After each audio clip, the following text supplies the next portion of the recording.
कभी सोचा है दुनिया के सबसे पावरफुल लोग कौन हैं? Presidents, prime ministers, United Nations, या फिर वो जो सामने कभी नहीं आते, जो दुनिया को पपेट की तरह कंट्रोल करते हैं?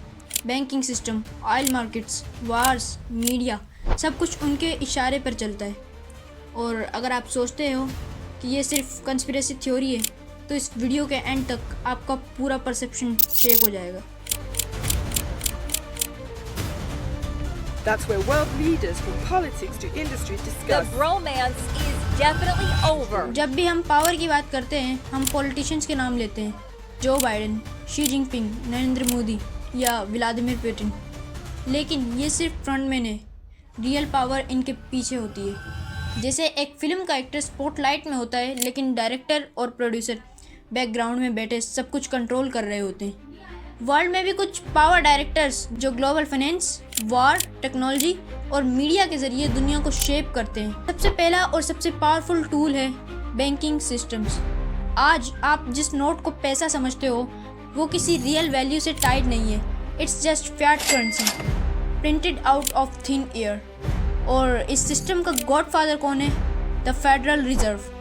फन फैक्ट, यूएस का सेंट्रल बैंक यानी फेडरल रिजर्व किसी गवर्नमेंट का नहीं, it's a private entity run by private share holders. और यही लोग आईएमएफ और वर्ल्ड बैंक के थ्रू डेवलपिंग कंट्रीज़ को लोन देते हैं, फिर उनको डेब्ट ट्रैप में डाल के उनकी इकोनॉमी और पॉलिसीज़ कंट्रोल करते हैं। इसी वजह से पाकिस्तान, श्रीलंका या घाना जैसी कंट्रीज़ कभी भी खुद मुख्तार नहीं बन पाते। आपने नाम सुना होगा ओपेक, अरामको, एक्सान मोबिल, लेकिन बिहाइंड द सीन्स सब एनर्जी प्राइसेस का कंट्रोल इनका नहीं है। Real power lies in energy futures trading, जहां गोल्डमैन सैक्स, जेबी मॉर्गन जैसे बैंक्स ऑयल का रेट सेट करते हैं बिफोर इट्स इवन एक्सट्रैक्टेड।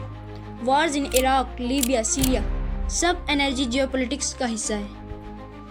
और जब ऑयल का प्राइस ऊपर जाता है तो सिर्फ आम आदमी का बजट नहीं हिलता, कंट्रीज कोलैप्स होती हैं और एक साइलेंट इन्वेजन स्टार्ट हो जाता है। सोचने वाली बात यह है कि अगर आपको पता ही ना चले कि दुनिया में क्या हो रहा है, तो आप रेजिस्ट भी नहीं होंगे, right?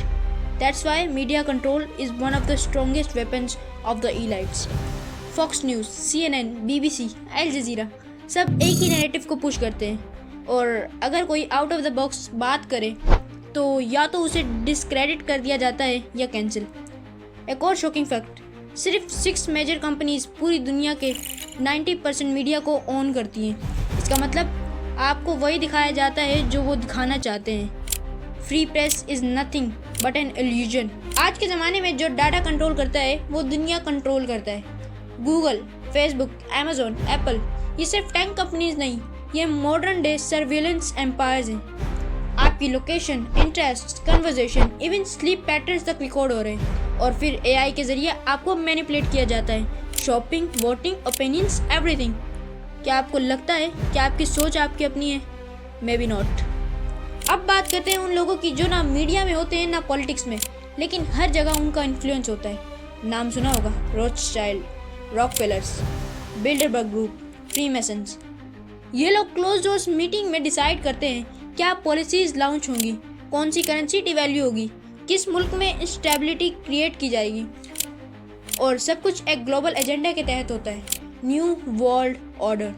Sounds crazy but evidence exist. Research करो। एजेंडा 2023, ग्रेट रिसेट और डावोस मीटिंग। यहाँ तक कि रिलीजन को भी कंट्रोल और डिवाइड करने के लिए यूज़ किया गया। Shia Sunni, Hindu Muslim, Christian Jews, सब डिवीजन आर्टिफिशियली फ्यूल की जाती हैं ताकि लोग असली एनिमी को ना पहचानें। और जब मैसेज डिवाइड होते हैं तब इलाइट्स यूनाइटेड होकर रूल करते हैं। आप जॉब करते हो, टैक्स देते हो, टैक्स गवर्नमेंट को जाता है, गवर्नमेंट लोन लेती है उन्हीं प्राइवेट बैंक से, लोन का इंटरेस्ट आपके टैक्स से चुकाया जाता है। So technically you are working for banks, a modern form of slavery, digital, invisible and permanent. और जब भी कोई लीडर इस सिस्टम को तोड़ने की कोशिश करता है, उसका एंड या तो असासिनेशन या कॉप डिफेमेनेशन होता है।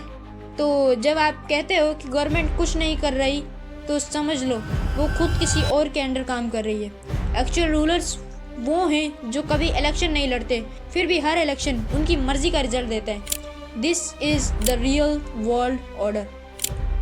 अगर आपको ये वीडियो आई ओपनिंग लगी तो अगला टॉपिक आपके होश उड़ा देगा। इसराइल इतना अमीर कैसे बन गया? एक ऐसी कंट्री जिसका एरिया लाहौर से भी छोटा है, फिर भी दुनिया का टेक हब, आर्म्स एक्सपोर्टर और मिडल ईस्ट की सुपर पावर कैसे बन गया? इसमें भी कुछ सीक्रेट्स हैं और वो सब मैं आपको नेक्स्ट वीडियो में बताऊंगा। So don't miss it, watch it now.